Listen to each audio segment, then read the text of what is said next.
So, ito, may nakita kang ganito. A plus B squared. Nagyan mo lang siya ng pattern as A squared plus 2AB plus B squared. Para hindi ka na mag-FOIL method. Kapag naka-squared, tulad nito. Kasama lagi yung operation na. So, balikan ito gagawin. So, let's say, meron tayong 3x minus 7 na naka-squared. So, sabi dito, meron tayong a squared, di ba? Uy, shadow. Shout. Parang nakaraan, wala ka. Busy. Busy sa pag-relapse. So, meron tayo ditong a squared. So, yung a natin is 3x. So, bali magkakaroon ka dyan ng 3x times 3x. Kasi 3x squared nga eh. So, kung meron kang 3x times 3x, magiging 9x squared. Then, sabi, meron ditong 2 times a times b. So, ito yung a natin na 3x. Yung b natin is negative 7. So, kung meron kang 2, constant yon times yung 3 mo, magiging 6. Times negative 7, magiging negative 42. Pero syempre, meron tayo dong x na variable, kakopy natin yon. Then, yung b natin doon is b squared. So, yung b natin is negative 7. Negative 7 times negative 7 is magiging positive 49.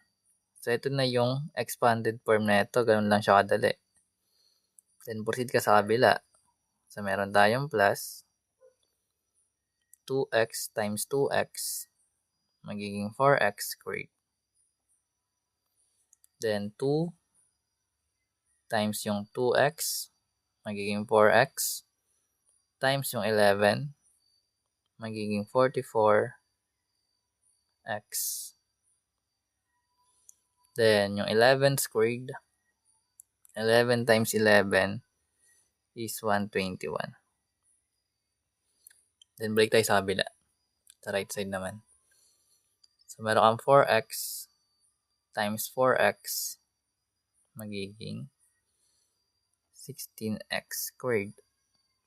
Then, yung 2 times 4 magiging 8 times yung 5 magiging 40. So, magkaroon tayo ng 40 pero may variable x doon. Copy mo yon kasi naka-times x yun eh.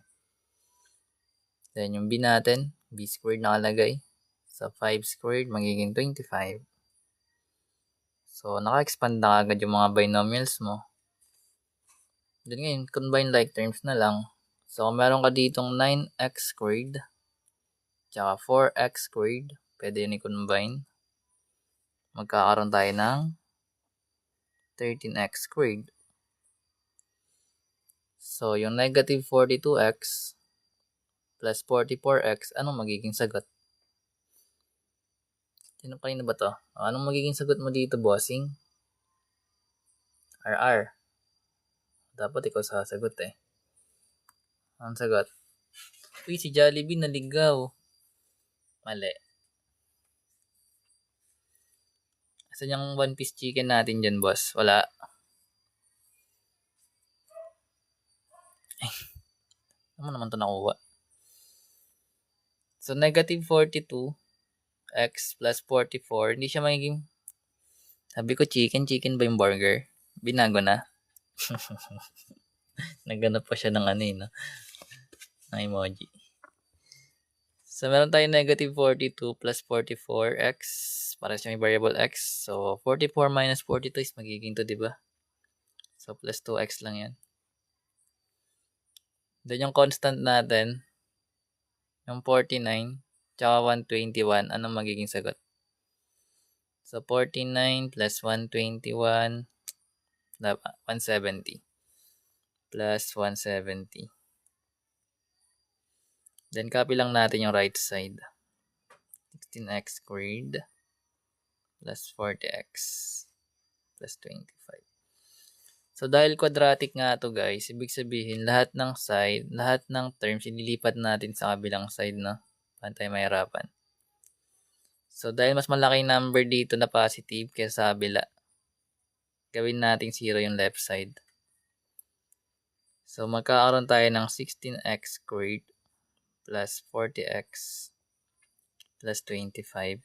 Then, lahat ng terms na nasa left, ililipat natin sa kabilang side.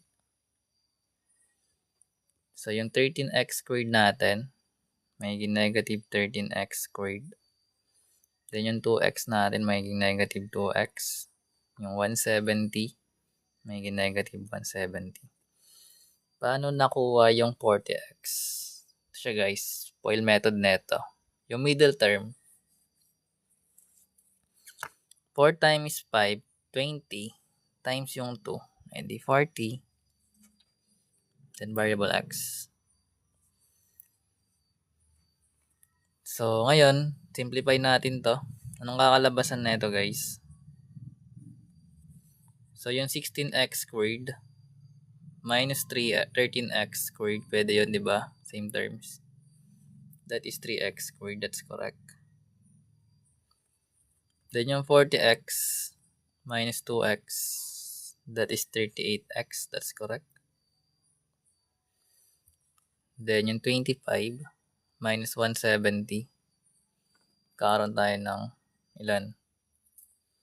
5, 4, so magiging negative 145. So ngayon, kapag meron ka na neto guys, anong sunod na gagawin? So pwede ka dito mag quadratic formula kasi hindi natin siya masisimplify eh. Di ba? Like, magka-quadratic formula ka dyan. Doon lalaki ng numbers. Pero, pwede siya i-calcu. May calcu ka. Pero tignan mo natin yung discriminant kung magkakaroon ng imaginary. Pero laki talaga ng value. Ay, hindi siya magiging imaginary yata. Sige, AC method mo siya on trip mo. Pwede naman i-AC method kung gusto mo. Diba? Pero mas maganda dito, quadratic. Hello guys. So magkakaroon tayo ng x equals negative b plus minus ng b squared minus 4ac all over 2a. So yung galing dito, may makakuha tayong value ng a, which is 3. Yung b is 38. Then yung c natin is negative 145. So ngayon, ipa-plug mo na lang. So paano natin gagawin yun? So, syempre, yung formula mo may negative b doon. Lagay mo yung negative. Then yung b mo is 38. Then plus minus mo. May b ka ulit doon. So, lagay ka ng 38. Then squared mo yan. Then minus yung 4.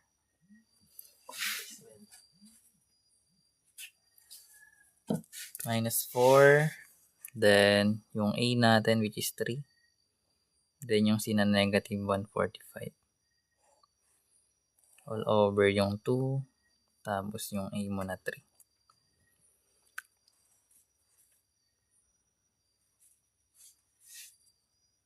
So ngayon, eto, madali na lang. So negative times 38, magiging negative 38 yun, di ba? Plus minus. Then yung 38 squared, anong magiging sagot doon? So bali magkakaroon ka ng 38 times 38. Pero may tinuro dito si Arx eh. Magiging ganito na lang siya guys ha. Squared mo to. Squared mo yan. Pwede ganun. Pero syempre, mano-mano natin para maintindihan. So magiging 4, 6. Then 8, 16, 24 magiging 30. Then 24, carry 2, 9, 10, 11. So magiging 4, 4, 4, 1. So magiging 1, 4, 4, 4.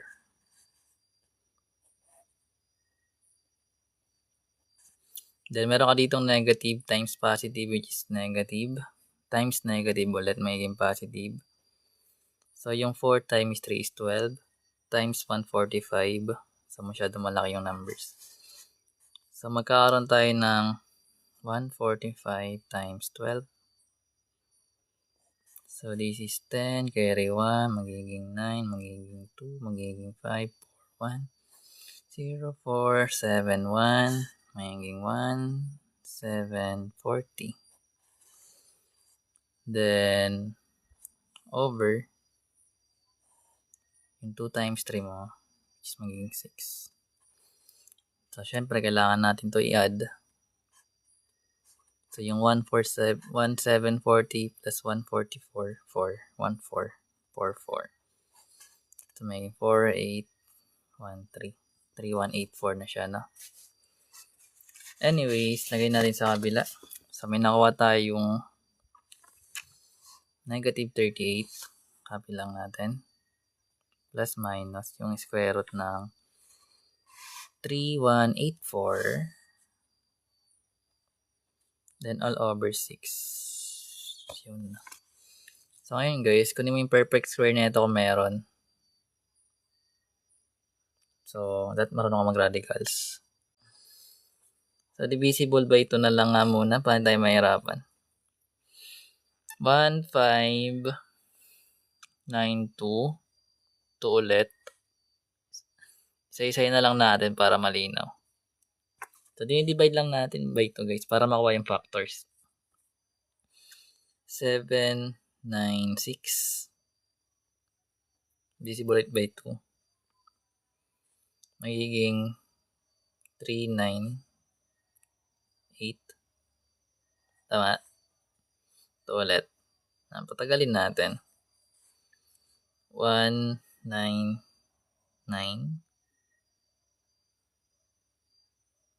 Tama? Ibig sabihin hindi siya perfect square. Ibig sabihin magkakaroon tayo ng 16 times 199 pala. Ito wala na I think Hindi naman na no? 6 ba? Ay, 18 lang. Ayaw nga 8 lang. 6 ba? 8, 6. Di ba't 9?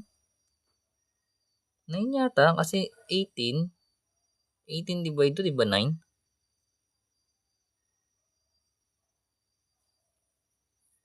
Di ba? Mali nga Mali nga yung kanina ng 14 squared sabi ko Di ba? Dapat 14 squared sabi ko. Ay, hindi. Kasi, nang tinames ko siya dito, 24 lumaba. Ito, 36. Yung dulo ng 4. Ay, siya mali. Anyways, pero ito na siya guys. So, pag multiply natin ito, magkakaroon tayo ng 4, 5, plus 9, 5, then 11.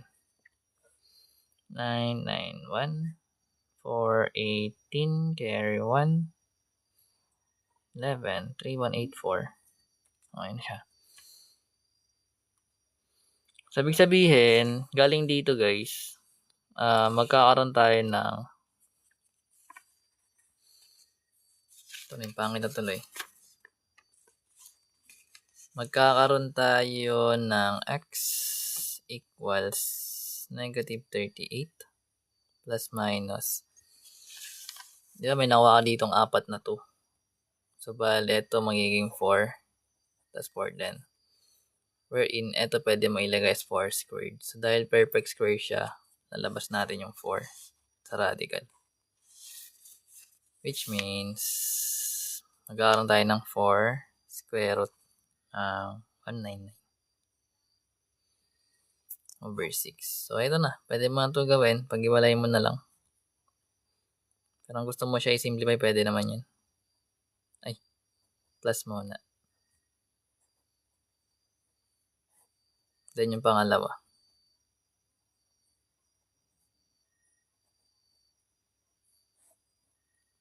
Tama na to. Ito siya kakalabasan niya.